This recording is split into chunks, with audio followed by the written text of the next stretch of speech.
first year students who are thinking about taking the bursary or have already decided, applied and had their notification.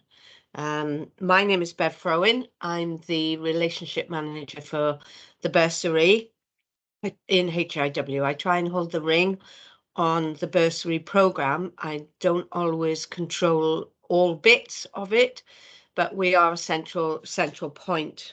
Ali, do you want to introduce yourself?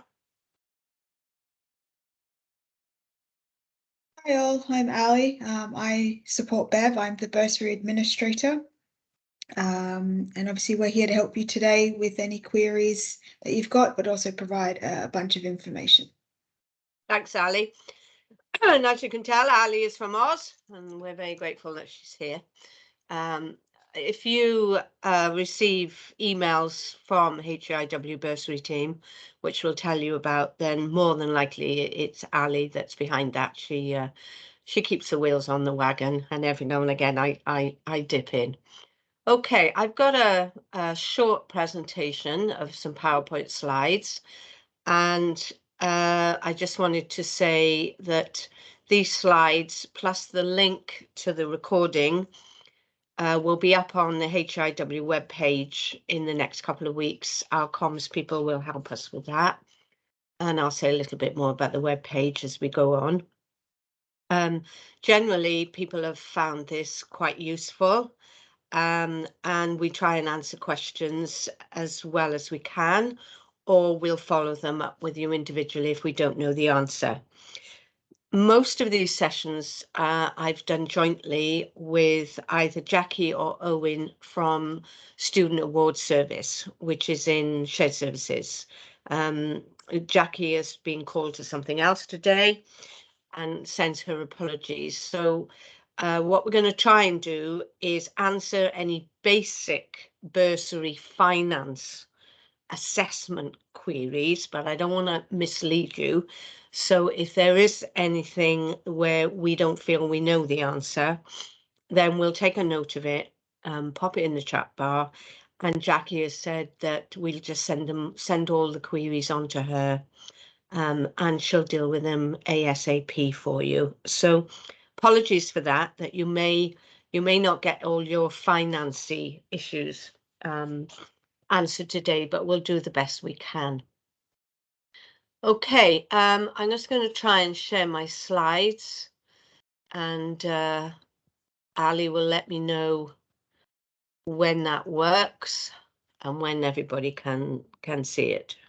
Yeah, I'm all fine, and it looks like everyone else can. No one said anything. But if anyone has any issues, just let us know in the chat bar or just by interrupting us. We're okay with that. Okay, so way to go. The aim of the session, simple aims, but important aims. They're to introduce ourselves to you and for you to start to engage with us as either a bursary student or somebody who's thinking about doing the bursary. It's to give you information about the bursary based on our experience of how people find the bursary as their funding option. So really, this session is for people who are, as I say, thinking about taking the bursary or have already decided, and you're well into the process, and you might even have had your letters telling you what you're getting, etc. We try and do these sessions when we are doing them because the bursary allows a 10-week cooling off period when you can choose to change your mind. And that's really important because once you get into the bursary, you can get out of it, but it's not that easy.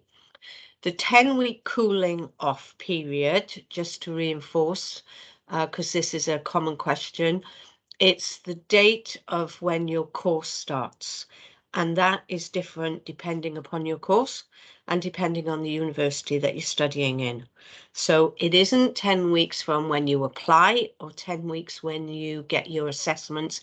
It's 10 weeks from the start date of your course. We're here to answer any, as I said, any early questions that we can, and importantly, to give you an insight into the pros and cons of the terms and conditions of the bursary. I'm not here to get you to join the bursary or not. What I feel passionate about is that you are informed about the choices about the bursary, because it doesn't suit everybody, and for some it's fantastic and it works really well, and for others it doesn't. So as long as we've tried to share with you our thoughts about the terms and conditions of the bursary, then we feel that we've helped you to make that important decision. And then finally, and probably equally important, is to give you links and information so that you don't feel that you don't know where to go to find information. Your course tutors will have a lot of information, your friends will, if you've got friends in subsequent years, but we are here within HIW to engage with you. We're a dedicated small team, just Ali and me, and a big focus of our role is to answer queries and, as I say, give you information whilst you're in the bursary. Okay, so the way we've been running these sessions, and they seem to have gone quite well, is that they last for about an hour. They're generally Q&A. Use the chat bar. Most people have found the chat bar the best way, or the easiest way, but by all means put your hands up. And for those in the room, you might want to work through your tutor or whoever is managing the session. You can send in queries after the session, because as with everything, you won't think of everything now. Time will pass and you'll go away from the session and possibly think, why didn't I ask that? Or maybe you've got friends who said, oh, did you ask so-and-so? And you say no. So really, this is the start of the engagement, but by no means is it the end. And as I said earlier, the sessions are recorded. Our comms people will make a link and they'll go up on the webpage. So, important question, is the bursary the right option for you to fund your studies? Because it's not the only option. So some of the things to think about is your location and your ability to work and travel at the end of the course.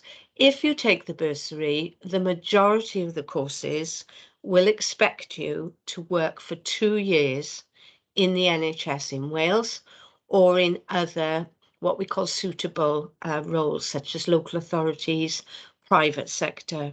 And we have quite a few people, OTs, physios, audiologists, mental health nurses. We have lots who don't necessarily go straight into the NHS, and that is still allowed. But the commitment we ask from you for a considerable amount of money that you would receive to help you fund your studies is that you work 22.5 hours a week as a minimum.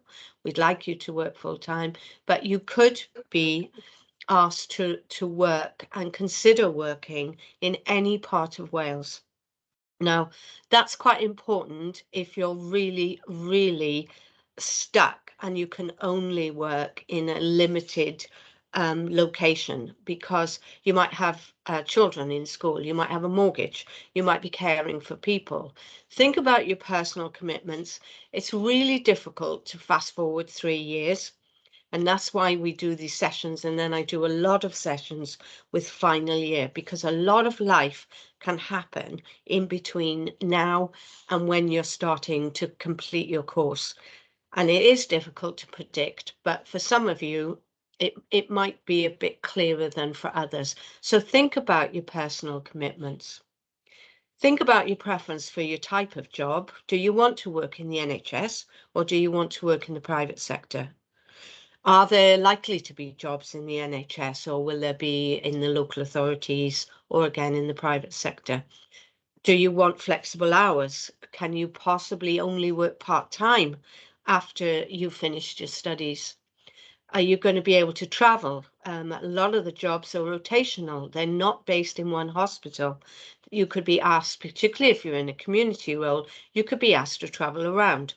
Do you drive? Are you intending to learn to drive? Or will you be stuck and not able to take a rotational post? And remember, and this is important, The bursary is not a guarantee of a job. It's a guarantee of money to help you fund your studies. Obviously, we want you to work in Wales, and for the main, people do find jobs, but it's not a guarantee. And I think that's important given the way the last couple of years have been. And we don't control within the bursary team, we don't control the number of jobs. That is for the health boards and that is for the employers. So if you already know that possibly your profession may have problems with jobs, then that might sway you and think, well, perhaps I better not take the bursary. However, if you take the bursary and there aren't enough jobs, then there is a review system. And I'll say a bit more about that. Obviously, it's a funding incentive. It's not a job incentive. So think about some of these things. And they're by no means the only things. I'm sure you'll be thinking, or your parents, or your partners, or your family and friends will be thinking about other things as well. But these are just a couple of things that we thought would be useful for you to think about. Will you be able to live on the money? $64 million question, I know, but we do hear of students who find it hard to live on the bursary. What's the difference then between what you would get on the bursary and what you would get if you went down other funding streams? Make sure that you're fully informed on that so that you can weigh up the pros and cons, because there are advantages to the bursary.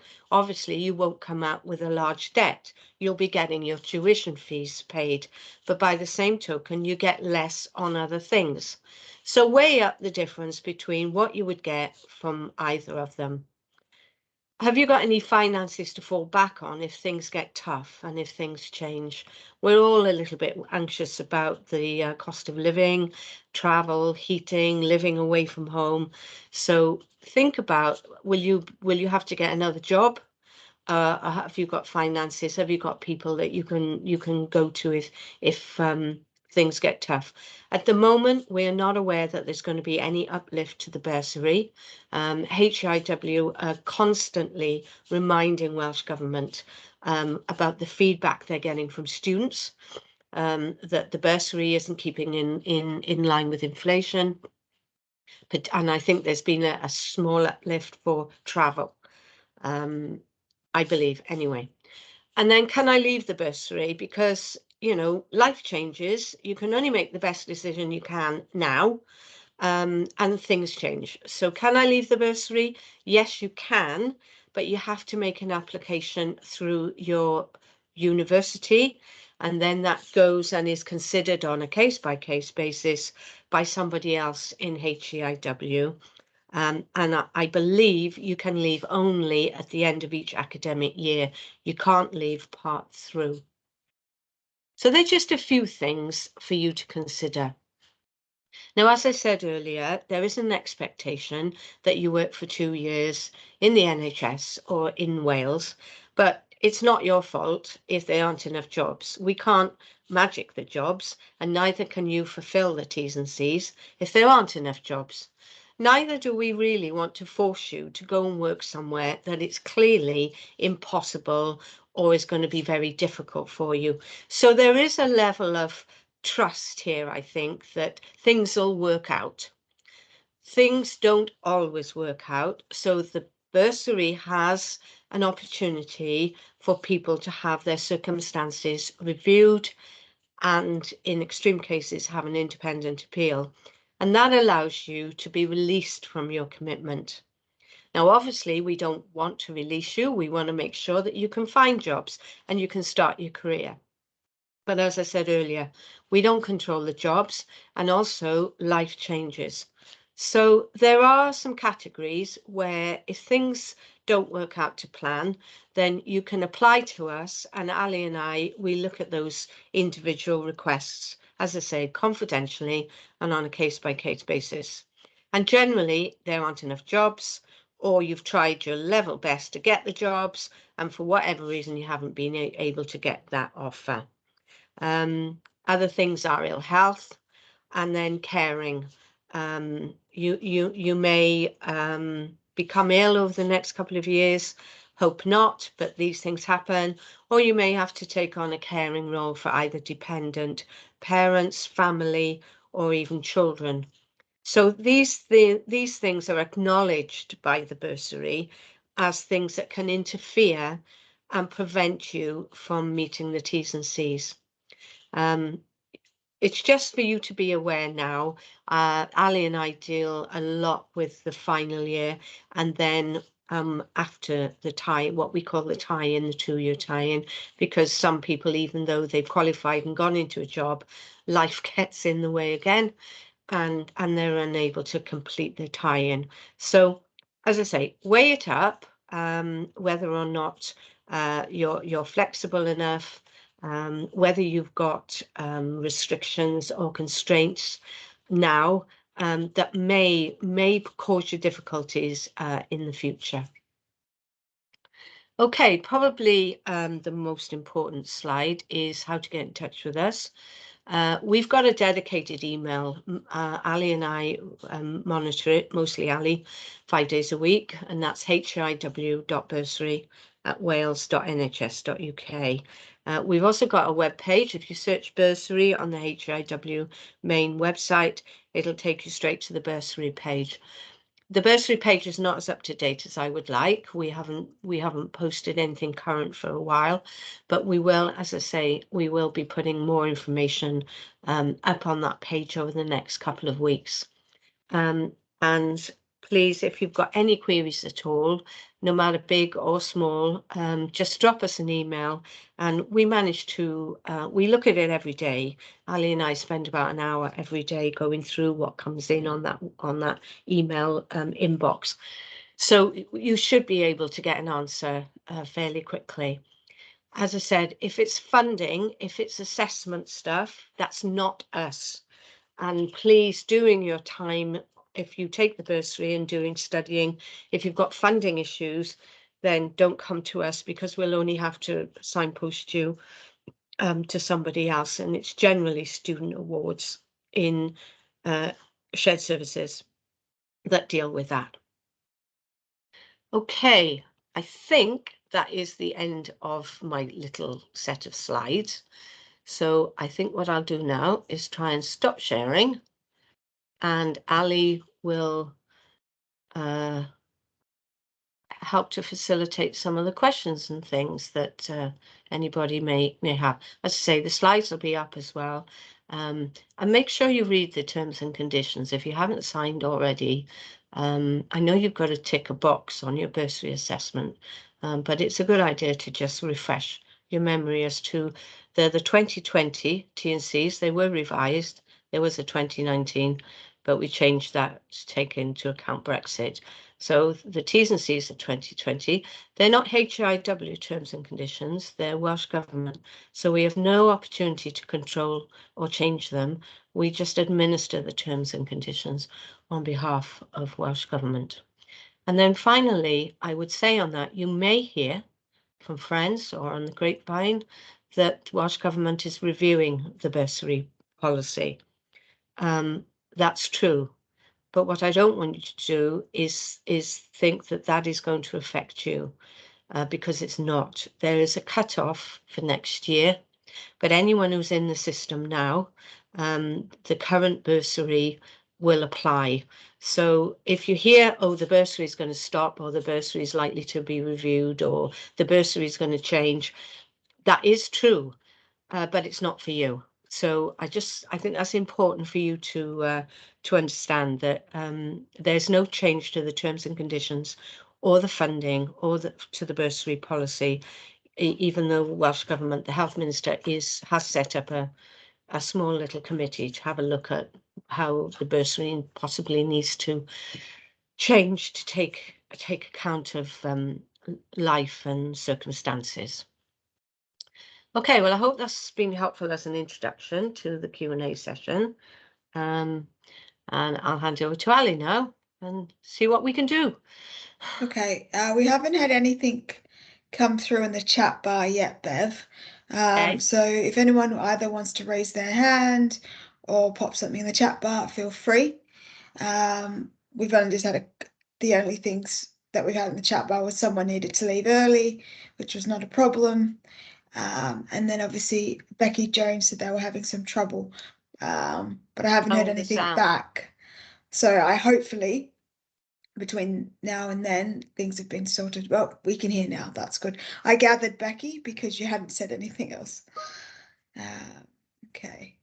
So yeah, nothing yet, Bev. So we'll give it a few more Okay, well, minutes. either everybody's, I can't believe that I've answered everybody's queries. I think that would be a first, to be honest. But there we are. Maybe people have heard what they need to hear. And as I say, you can send us an email if you don't want to share your questions with us on this open chat. You can always send us an email.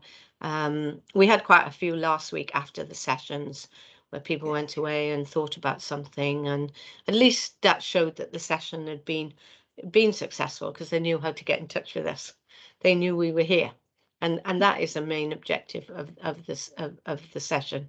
Okay, we have one question, which has come through via Becky Jones. So, as a single mum on universal credit, is it advisable to have the bursary over student finance? Okay, just in case I get any more, this is not for me to decide. This is for you to know where to go to get the information. And I would say that there are a range of means tested additional funding streams in the bursary that you may qualify for. So I would suggest that we will send that to Student Awards, but I would imagine that is a conversation on a one-to-one basis where you can discuss your personal finances and circumstances, and Student Awards could probably give you the two sides of the story.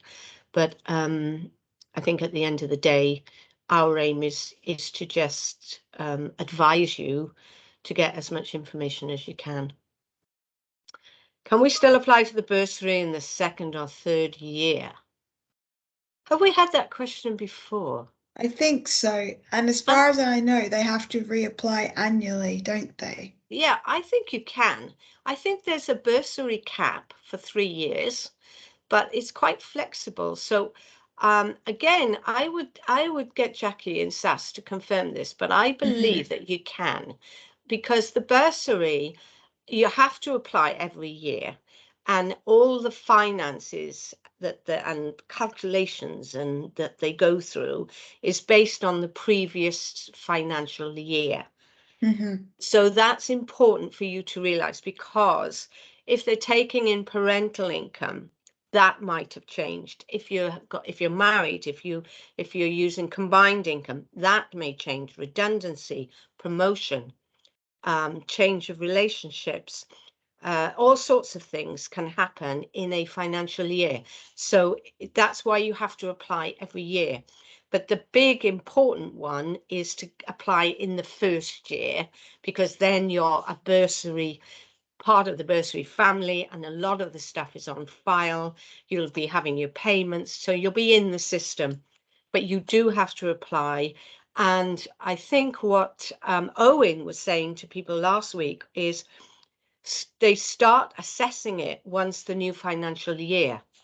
So you don't have to wait until the end or the beginning of your second year, for example. You can actually start applying after April or May of that year, because you will have the previous financial year's information. And the sooner you get that in, then the easier it is for everybody, and you'll have notification, particularly if there's been any change. You'll need to be adjusting, and you'll need to be informed as to what you're going to get this year compared to what you had in the first year. Okay. Anybody got anything? Well, that's just my comment to Becky. We haven't had anything else. Right. Well, I think everybody's very quiet this Yeah, morning. we'll give it about 5 minutes, and then obviously Bev and I will end the call. So we understand that for some of you it might be a bit nerve-wracking, and like Bev said, we understand that some of the questions you're putting forward to us you may want to do privately, and that's why we have the email. That's why we've mentioned that you can email us. Yeah, HIW. Yeah. Sorry, bursary.hiw@wales.nhs.uk. It is in the chat bar as well. And Okay, brilliant. a lot of the course tutors that I communicate with have our email address as well. So in case you lose this chat, the course tutors can always, provide you the information as well. And, if they've only got my direct email, that's fine as well. It's still Bursary. So we're still here to answer your questions. Okay. Well, I don't want to labour the session. If people, I'm sure have got other things to do. It's busy time. So what we'll do now is we'll close the session, and thank you for participating. I'd like to wish you well in your studies. I'm glad that you've come to Wales. I'm sure that for most people it all goes tickety-boo. You'll enjoy your studies. You'll be successful, and then hopefully you'll be successful in getting jobs as well into Wales. Definitely the NHS needs you, but I do need to just remind you that we don't control the number of jobs. We can only help you with your finances, and then help you if things don't go to plan at the end. Okay, so thanks again for the call, and have a good day, everybody. Okay, bye. And Becky, I'll wait to hear from you as well. All right, Bye. have a nice day all. Bye. Bye.